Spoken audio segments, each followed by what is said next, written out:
Okay, so you wake up tomorrow, normal morning, alarm goes off. You silence it 3 times because you are not a monster who gets up on the first ring. You reach for your phone. You're about to check Instagram before you've even opened both eyes, which, by the way, is the saddest sentence ever said about modern humanity. And then your doctor calls, and he says the 4 words that end you. You have 24 hours. Not 24 hours to submit the report. Not 24 hours to dispute the charge on your credit card. 24 hours to live. And here's what nobody prepares you for. The first thing you would do, statistically, psychologically, embarrassingly, is Google it. For real bro here, where we say what no one else will. And here's the thing they never tell you about your last day on Earth. It's not going to go how you think. Not even close. Because right now you have this beautiful cinematic vision of what you'd do. The hugs, the sunsets, the deeply emotional conversations, and the reality? The reality is so much weirder, and darker, and funnier, and honestly, more revealing about who you actually are than anything you've ever done while you thought you had forever. So buckle up, because we're about to go through your last 24 hours in painful, hilarious, uncomfortable detail. And by the end of this, you're going to realize this video was never actually about dying. Part 1. The first hour. Your brain is going to completely betray you. Let's talk about what actually happens in the first 60 minutes after you find out. You know what doesn't happen? You don't immediately call your mom. You don't sprint outside to feel the sun on your face. You don't have a beautiful breakdown where a single tear rolls down your cheek in slow motion. No, you sit there, completely still. And your brain, the most powerful computing machine ever created, starts doing the dumbest things it has ever done in your entire life. First, you check if the doctor left a voicemail, because maybe you misheard him. Maybe he said 24 months. Maybe it was a prank. Maybe there's a second opinion situation happening here. Your brain immediately enters bargaining mode, except it's the cheapest, most delusional version of bargaining imaginable. Then, and this is where it gets genuinely insane, you think about your unread emails. I'm not joking. Studies on people given terminal diagnoses show that in the first hour, a significant portion of people's thoughts are about logistics. Who's going to take care of the dog? Did I pay rent? Is there laundry in the machine? Your brain is facing the existential abyss and it's worried about the laundry, bro. Laundry. And then comes the weird one. The one nobody admits to. You start thinking about what people are going to say about you. Not to you. About you. After. You start mentally auditing your social media presence like it's a resume. You start wondering if your coworker Karen, who has always had it out for you, is going to say something nice at the memorial or just show up for the free food. You wonder if your high school ex is going to feel guilty. You hope they feel guilty. You're 45 minutes into your last day on Earth and you're already worried about your posthumous reputation, which is both deeply human and completely unhinged. Here's the revelation though. The reason your brain does this? It's not stupidity. It's not weakness. Your brain is doing what it always does when faced with something too massive to process. It shrinks it down to something manageable, something it knows how to handle. Emails, laundry, Karen. Because the alternative, actually sitting with the reality that you are leaving, is so enormous that your mind simply refuses to open that file. And that's actually going to follow you all day. Just wait. Part 2. Hours. 2 to 8. The bucket list is a lie. So after the initial brain freeze, you decide to do what every movie, every inspirational Instagram post, every self-help book has prepared you for. You make a list. The bucket list. The final list. The things I always meant to do but kept postponing because there was always more time list. And you look at it and you feel this burst of motivation. This is it. This is the moment. You're going to skydive. You're going to tell your boss exactly what you think of him. You're going to call that person you never called. You're going to eat the expensive thing and drink the expensive wine and watch the sunrise and be profound. So you open your notes app and you start typing. And then something quietly horrifying happens. You realize you don't actually want to do most of the things on your bucket list, like skydiving. You put that on there 6 years ago because you saw a photo that looked cool. You don't actually want to fall out of a plane. You're not even sure you like the wind. Hiking Machu Picchu? You get winded going up 3 flights of stairs. Learn a second language? In 24 hours? With what time? What? What does that even mean? You look at this list and you realize you built your dream life based on aesthetics. Based on how it would look to other people. Based on the version of yourself you always planned to become. And now that you're out of time, you don't actually want any of it. You know what you actually want? The embarrassingly small stuff. You want to sit in the specific chair in your apartment that you like. You want to eat your favorite food. Not the fancy version, your version. The one with too much cheese or the exact dipping sauce that's slightly trashy and you know it. You want to call the one person whose voice just makes you feel like things are okay.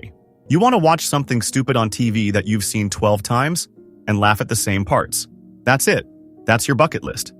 Which means the entire concept of a bucket list is actually a scam you sold yourself. The things you always wanted to do were never what you actually wanted. They were what you thought a person like you should want. And here's the twist that makes this so much darker. You've probably been doing this your entire life, chasing things that look good from the outside, working toward goals that were someone else's definition of success, living a life designed for the highlight reel. And it took a 24-hour countdown to make you realize you'd rather just sit in your chair. But wait, because the next part? This is where it gets genuinely uncomfortable. Part 3. Hours 9 to 16. The conversations you've been avoiding for years. So now it's the middle of your last day, and you've decided you're going to do the thing. You're going to have the real conversations, the ones you've been putting off for years. You're going to call your parents and say the stuff you never say. You're going to text the friend you ghosted. You're going to finally have the honest talk with the person you love about the things that are actually wrong. No more avoiding. No more, we'll deal with it later. There is no later. And this is where your last day becomes an absolute emotional train wreck, in the best and worst way. Because here's what nobody tells you. The people who love you are not going to let you have an honest conversation. Not because they don't love you, because they do. But because the moment you try to go real, they panic. They deflect. They crack a joke. They say, stop being dramatic. They cannot handle it either. You call your mom and try to tell her what she means to you, and she tells you to stop being morbid and asks if you've eaten. You're having your final conversation and your mom is asking if you've eaten. And the thing is, that's love. That's her version of love. The food question is the I love you. You just never knew how to hear it. And then you call the friend you lost touch with, the one where you both said we should catch up approximately 400 times and never did. And you have this genuinely beautiful conversation. The kind where you remember exactly why you love this person, where the years disappear and it's just easy and real and you think, why did we stop? Why did we let it just fade? And then they say, we should do this more often. And you're sitting there thinking, bro. But here's the uncomfortable realization buried in all of this. The conversations you've been avoiding, you didn't avoid them because you were too busy. You avoided them because they required you to be vulnerable. And vulnerability feels like weakness when you think you have forever. It only feels like honesty when the clock runs out, which means you've been choosing comfort over connection your entire life and calling it just being busy. That one's going to sit with you, or it would, if you had time. Part 4. Hours 17 to 22. The part nobody admits happens. Okay, here's where it gets weird. It's been a full day. You've cried. You've laughed. You've had some beautiful moments. And now, and I need you to be honest with yourself here, you're getting tired. Not emotionally tired, physically tired. You're sleepy. Your body, this magnificent vessel that has approximately 6 hours left on the planet, wants a nap. And this is possibly the most human thing that has ever happened. You are dying, and you are sleepy. Your body did not get the memo about today's significance. Your circadian rhythm is not impressed by your existential crisis. So you think, do I sleep? Do I burn through these final hours in full consciousness? Is sleeping on your last night on Earth a waste? Or is the rest exactly what you need? And here's where the biggest contradiction of your last day hits you like a truck. You've spent this entire day trying to feel everything, trying to be fully present, trying to make every second count. And the most present, most honest, most you thing your body can think to do right now is rest. Because that's actually what you love. Resting. Being still. Not performing aliveness for an imaginary audience. And here's the gut punch thought that follows that one. How much of your regular life have you spent performing? Going through motions to look like someone who has their life together?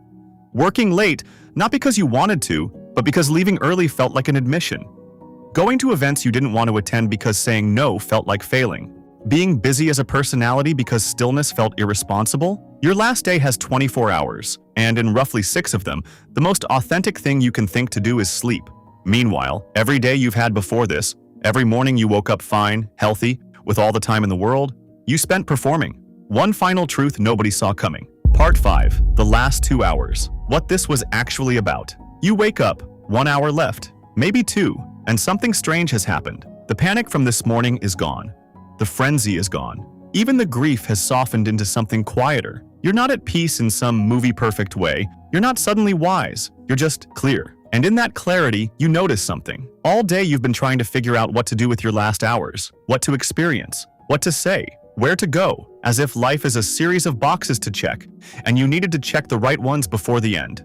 But right now, not doing anything, just existing in this specific moment. This is the part that feels real. Here's the theory, and I need you to actually hear this one.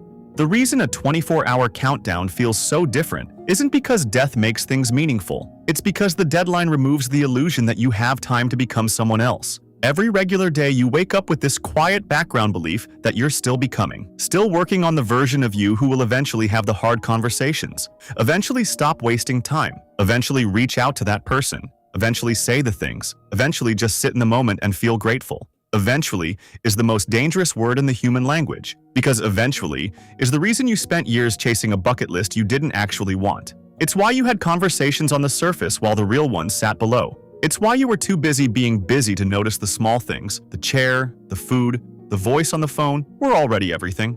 The 24-hour version of you didn't become wiser, didn't become braver, didn't suddenly figure out what matters. The 24-hour version of you just couldn't hide behind eventually anymore. And that's the callback that's going to ruin your afternoon. Remember that moment this morning when you woke up and reached for your phone before your eyes were even open? Before you knew about the countdown, that wasn't you wasting your morning. That was you in full eventually mode. Numb to the morning because there were thousands more mornings coming. Moving through the moment on autopilot because the real living was always going to happen later. Your last day didn't teach you what to do differently. It just showed you what you've already been doing all along. So here's your homework. And I'm saying this with zero sarcasm for exactly one sentence. Pick one thing you've been saving for eventually. One conversation, one phone call, one thing you keep not doing. Do it this week. That's it. That's the whole video. Now, drop in the comments the most embarrassingly small thing you'd want on your actual last day. Not the skydiving, not Machu Picchu, the real one, the shameful one. I'd want to eat that specific thing and watch that specific episode of that show I've seen too many times. Because I already told you mine, and I'm not telling you again. And if this video somehow convinced you that your life is finite and you should spend more time with quality entertainment, which is honestly the most responsible conclusion here, there's a subscribe button that would love to hear from you, eventually, or now, probably now, because we both know how eventually goes. For real, bro, where we say what no one else will.